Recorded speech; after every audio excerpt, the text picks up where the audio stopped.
In this final video of this chapter, I'm going to show you the last category of brushes called image brushes.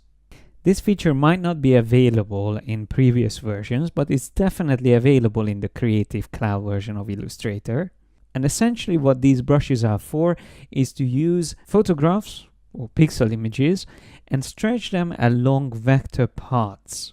You can use PNGs, JPEGs, and all you have to do to bring them into Illustrator is to go to File, Place.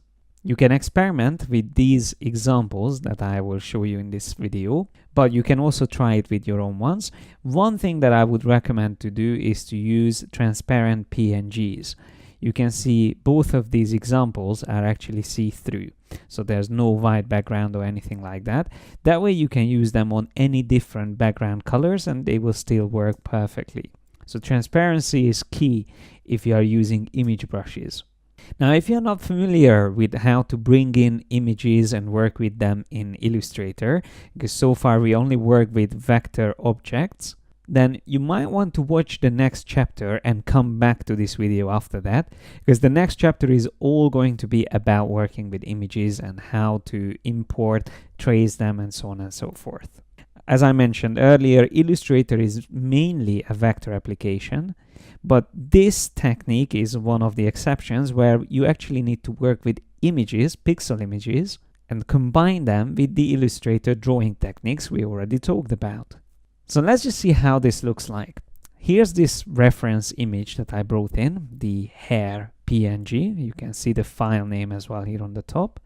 And it says it's a linked file. That's how it came up when I placed it into this Illustrator document. So if I go to brushes and I just simply drag this in there, it's going to give me these options. And there's no category called image brush because you can use images either as scatter, art, or pattern brushes. And these are the categories we already talked about. So they will work exactly the same way, but now instead of using vector objects as the basis of the brush, it will be repeating or stretching the pixel image that you are using.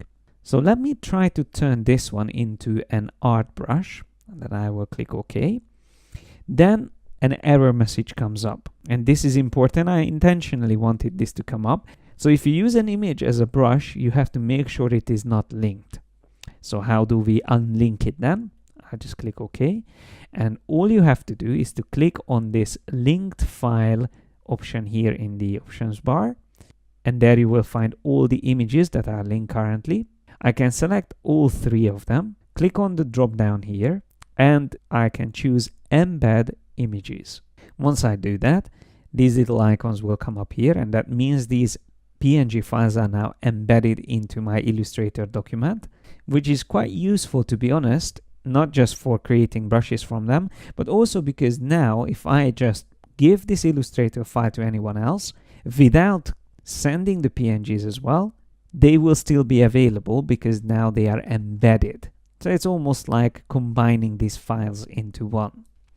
So now that they are embedded, I should be able to create a brush from them. So let's start with this one here. I just drag it in and I choose art brush. Then I'm going to click OK. And here I can decide the direction and how I want to use this.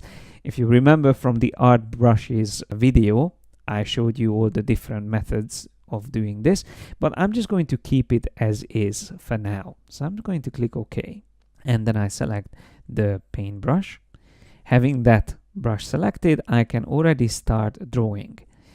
And you can see what this could be great for is to draw hair. So I already showed the bristle brushes that can be used for something similar, but this might look even more convincing.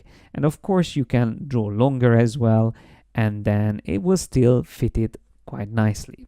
Now, what I recommend to do if you want to use a brush like this is to save a couple of different versions of it, even if it's just slightly amended in color or in shape, because if it's all the same, then it will look a little bit too obvious.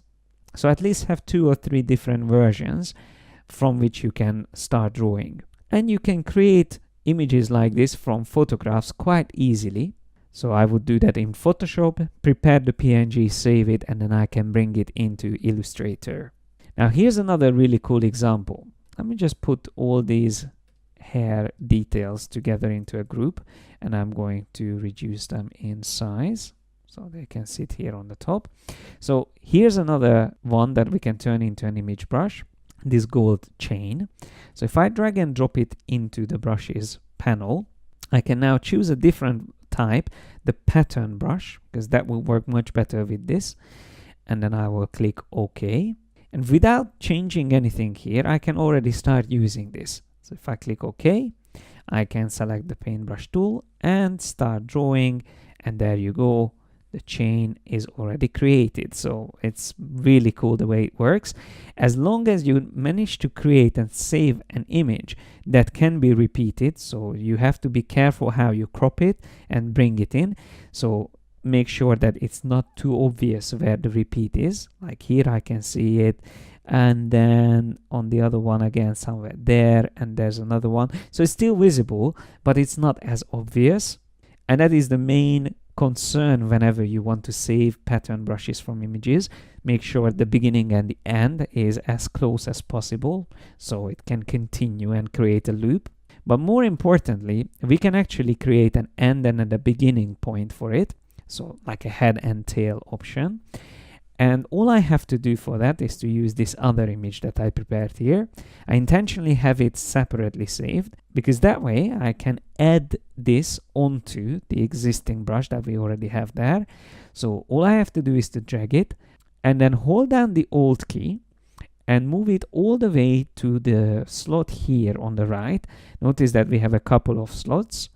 We need the one just second from the right. Okay. So that will be the beginning point. So that's how it's going to start whenever you start drawing.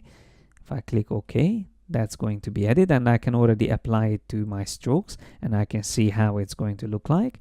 And then what you need to do is to select this image and use the reflect tool and reflect it onto the other side. So click and drag. You can hold down the Shift key to make sure it stays perfectly straight, and then drag it. Hold it down the Alt key and place it onto the last slot. When you let go, you will see exactly where that goes, and I can click OK, and again I just choose Apply to Strokes. So now we have a beginning and an end point, and in between it will always create that loop and repeat the actual pattern for as long as your path is going. So let's try this now. If I just move this out of the way a bit and delete these as well. So having that brush selected, if I draw a little bit more complex shape, you can see it works perfectly. Now there is a subtle gap between the endpoints and the actual middle section. And that is something you can improve, or better to say hide, by double clicking on the brush definition and reducing the scaling. So reducing the scaling will make the whole necklace thinner, but that way it's a little bit less visible where those gaps are. So if I click OK and apply to strokes, you can see it looks much better, but let's draw a new line. So maybe I will draw something like that, and then we can try another one. So what you get is a little bit less division between the segments. And similarly to the other brushes that I showed you before, again, don't forget that every brush can be used with objects as well. If I created a circle and click on this brush, it will create a closed shape. So in this case, it won't even use the beginning and end point. So these were the two examples I wanted to give you. And in this chapter, I don't have a separate video for giving you separate exercises, because in each category that I showed you, I gave you examples that you can practice with. But if you found this topic interesting, it would be great if you could create your own unique brushes and experiment with all the settings that we went through. Because getting to know the brushes and their settings in Illustrator is one of the most important features, because they are very versatile and can be used for so many different things. And the reason why I ended with the image brush category is because our next big chapter is going to be about working with images.